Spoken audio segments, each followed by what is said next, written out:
Hi everyone, it's Laura Brazell of Mind Over Muscle, and today is our foundational movement tip for the series of movement tips that are coming up on the hips. And so today I want to address 4 key things that are going to be the foundation. So first of all, I want you to know what your hips current alignment is. So sometimes I'll call this like your current neutral, where your hip joint likes to rest. So what you're going to do is you're going to put your feet out in front of you, and I want your toes to reach up toward the ceiling.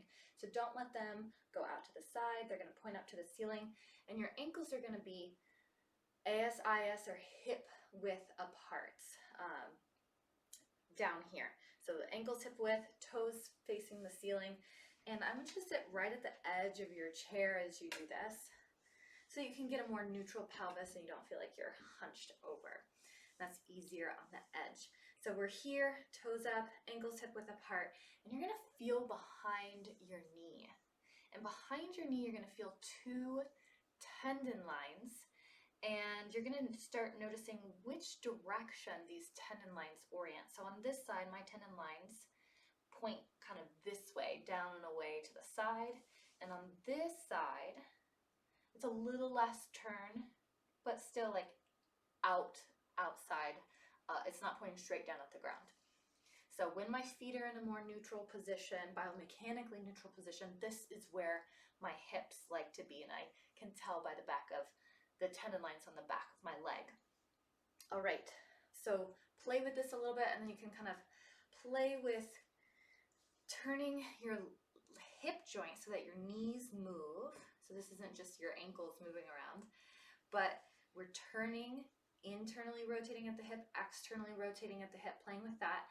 And then feel for those tendon lines again. And I want you to try and get your tendon lines, all 4 of them, the 2 on the right leg and the 2 on the left leg, pointed straight down toward the ground. Because this is the second part of what we're working on today. When I want you to know what a more biomechanically neutral hip looks like. So before we talked about where your hip likes to sit right now when your foot's in neutral. So it's like its current neutral position, its happy place. And now we're looking at with these knee pits pointed down. This is these tendon lines pointing down toward the ground actually indicate a biomechanically neutral hip. So we're have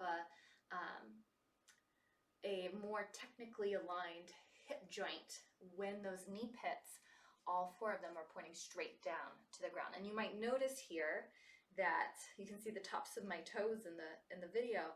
My foot is very turned out now. So when my hip is in neutral, my foot is no longer in neutral. So a lot of times when we're walking, we're fighting this discrepancy between foot neutral and hip neutral. All right, now we've kind of figured out where our hip likes to sit right now, and where biomechanically our hip is in neutral, and what that feels like a little bit. For most people, it's going to be toes turning out like me, but for some people it might be toes turning in. So don't base it off what I'm doing.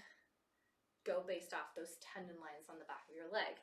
The other 2 things I wanted to talk about today is that when we're not in an aligned hip joint position, a biomechanically aligned hip joint position with those tendon lines pointing down, straight back, or in this case down and kind of straight at the ground, we're actually in a hip position where we can't access our leg muscles as well. So in the hip series that we're going to be focus on in the coming weeks, we're going to discover why this impacts the hamstring strength and tension in the hamstring, how it impacts the inner thigh, and also how it impacts the lateral hip, which are 3 locations in the upper leg and the hip where I notice it's very common among my students when we start talking about walking that there's just not as great of access to those points because our hip alignment,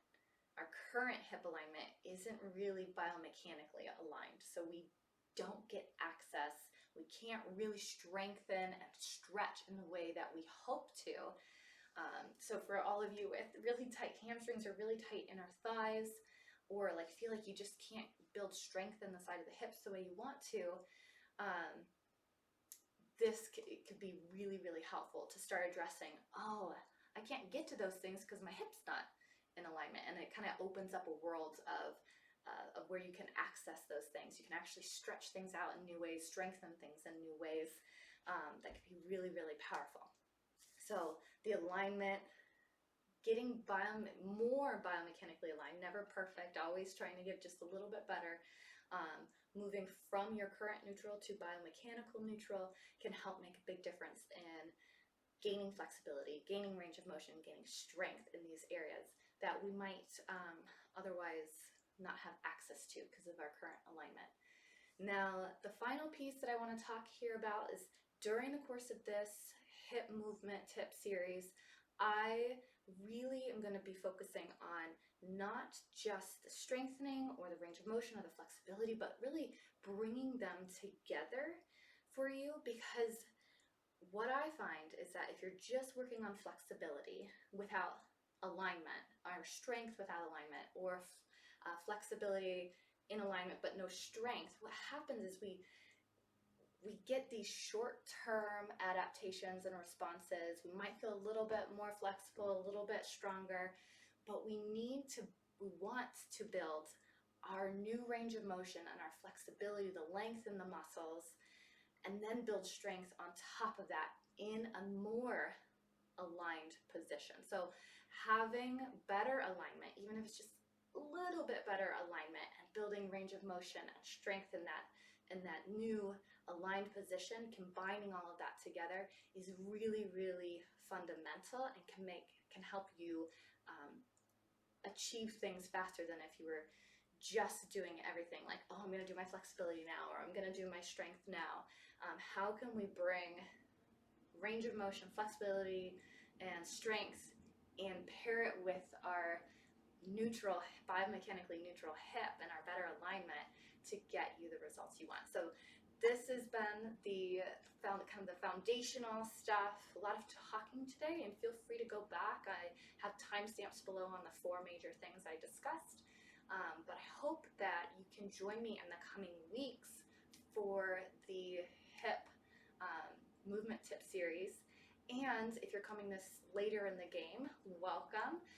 You should be able to find on my YouTube channel a playlist with all of the movement tip in the hip series. So enjoy that, and happy hips to you.